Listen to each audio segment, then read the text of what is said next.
শুভেন্দু অধিকারী হবেন মুখ্যমন্ত্রী। শেষমেশ বাংলায় জিতল বিজেপি। নবান্ন নয়, রাইটার্স থেকেই বিজেপির সরকার চলবে বলে আগেই জানিয়েছেন রাজ্য বিজেপির সভাপতি। কিন্তু কে চালাবেন সরকার, কে হবেন পরবর্তী মুখ্যমন্ত্রী, শুভেন্দু অধিকারী নাকি শ্রমিক ভট্টাচার্য? বাংলার রাজনীতিতে এটাই এখন সব থেকে বড় প্রশ্ন। অমিত শাহ, নরেন্দ্র মোদী কার উপর ভরসা করবেন, কাকে বাংলার মসনদে বসাবেন? আজ এই প্রশ্নের উত্তরই খোঁজার চেষ্টা করা হয়েছে বেঙ্গল ফাইলসের এই বিশেষ প্রতিবেদনে। ভিডিওটি শেষ অবধি দেখলে আপনার কাছেও উত্তরটা স্পষ্ট হবে। বিজেপির মুখ্যমন্ত্রী কে হতে পারেন? বঙ্গ বিজেপিতে একসময় অনেকগুলি নাম আলোচনায় উঠে এসেছিল মুখ্যমন্ত্রী পদের দাবিদার হিসেবে, বিশেষ করে 2021 সালের বিধানসভা নির্বাচনের সময় থেকে। মিঠুন চক্রবর্তী, দিলীপ ঘোষ, লকেট চ্যাটার্জি, শুভেন্দু অধিকারী, মুকুল রায় সহ আরো অনেক নাম। পরবর্তীতে সেই তালিকায় যুক্ত হয়েছে সুকান্ত মজুমদার, প্রাক্তন বিচারপতি অভিজিৎ গাঙ্গুলি, বর্তমান বিজেপির সভাপতি শ্রমিক ভট্টাচার্যের নাম। তবে সেসব এখন অতীত। বর্তমানে বিজেপির দুই নেতার নাম নিয়েই সব থেকে বেশি চর্চা হচ্ছে, শুভেন্দু অধিকারী ও শ্রমিক ভট্টাচার্য।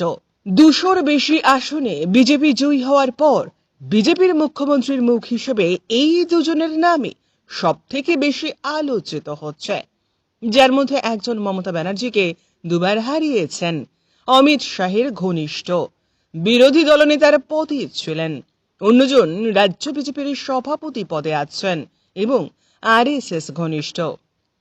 কিন্তু বাংলায় বিজেপি মুখ্যমন্ত্রী হবেন কে? মমতা ব্যানার্জির মতো নেত্রীকে দুবার হারানো শুভেন্দু অধিকারী, নাকি আরএসএস ঘনিষ্ঠ পুরনো দিনের বিজেপি নেতা শ্রমিক ভট্টাচার্য? উত্তর খুব একটা সহজ নয়। অনেকগুলি রাজনৈতিক সমীকরণ কাজ করছে এর পেছনে, কিন্তু রাজনীতির অভিমুখ দেখলে শুভেন্দু অধিকারীর নামটি জোরালো হয়।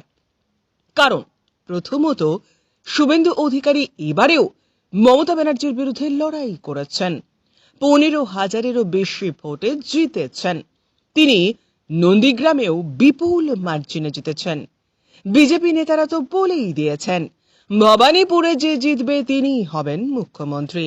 এর যুক্তিও রয়েছে। 3বারের মুখ্যমন্ত্রী, জাতীয় রাজনীতির নিরিখেও অন্যতম বড় মাপের নেত্রীকে যিনি হারিয়েছেন, তিনি মুখ্যমন্ত্রী পদের সব থেকে বড় দাবিদার। ফলে শুভেন্দু অধিকারী সিংহাসনের দিকে এক পা এগিয়ে। তাছাড়াও বিগত নির্বাচনেও শুভেন্দু অধিকারীর মমতা ব্যানার্জিকে হারানোর নিদর্শন রয়েছে। এছাড়া তিনি বিধায়ক দলের নেতাও ছিলেন। বিধানসভায় গত 5 বছর তিনি বিরোধী দলনেতার পদ সামলে এসেছেন। বিরোধী দলনেতার পদটিকে সাধারণত ছায়া মুখ্যমন্ত্রীর পদ হিসেবে দেখা হয়। দ্বিতীয়ত, শুভেন্দু অধিকারী 2টি আসনে প্রার্থী হলেও গোটা রাজ্য জুড়েই তিনি প্রচার সামলেছিলেন।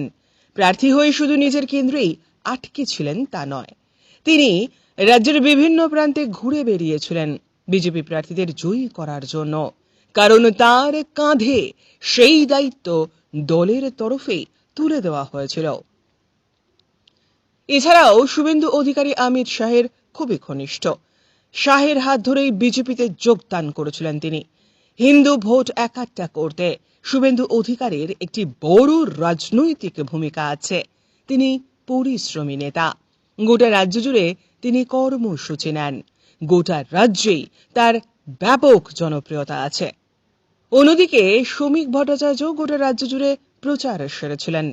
বিজেপির প্রচার ব্যানারে তার ছবিও বড় বড় করেই ছাপানো হয়েছিল, কিন্তু একজন রাজ্য সভাপতি হিসেবে সেটা খুবই স্বাভাবিক। গোটা রাজ্য ঘুরে বেড়ানো তার দায়িত্বের মধ্যেই পড়ে। তবুও গোটা রাজ্যে জনপ্রিয়তার হিসাব দেখলে শুভেন্দু অধিকারী অনেকটাই এগিয়ে। শ্রমিক ভট্টাচার্য আরএসএস ঘনিষ্ঠ, ফলে তার একটি অ্যাডভান্টেজ রয়েছে।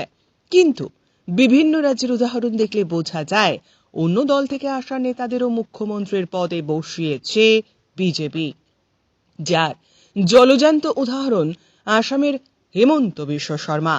ফলে শুভেন্দু অধিকারীর জন্য খুব বড় বাধা বিজেপির অন্দরে তেমনটি নেই। শ্রমিক ভট্টাচার্য বর্তমানে রাজ্যসভার সাংসদ। তিনি বিধানসভার নির্বাচনে প্রতিদ্বন্দ্বিতাও করেননি। যদিও বিধায়ক না হয়েও মুখ্যমন্ত্রী হিসেবে শপথ নেওয়া যায়। পরবর্তী 6 মাসের মধ্যে রাজ্যসভা থেকে পদত্যাগ করে এবং বাংলার কোনো এক আসন থেকে জিতে আসা কোনো বিধায়ককে পদত্যাগ করিয়ে বা খালি হবে এমন কোনো আসন থেকে জিতে এসেও মুখ্যমন্ত্রী হওয়া যায়। তবে বিজেপি সে পথে হাঁটবে বলে মনে করার কোনো কারণ এখনো দেখা যাচ্ছে না। বিজেপির কেন্দ্রীয় নেতৃত্বরা ওই জটিল পথে হাঁটতে চাইবেন না বলেই অনেকেই মনে করছেন।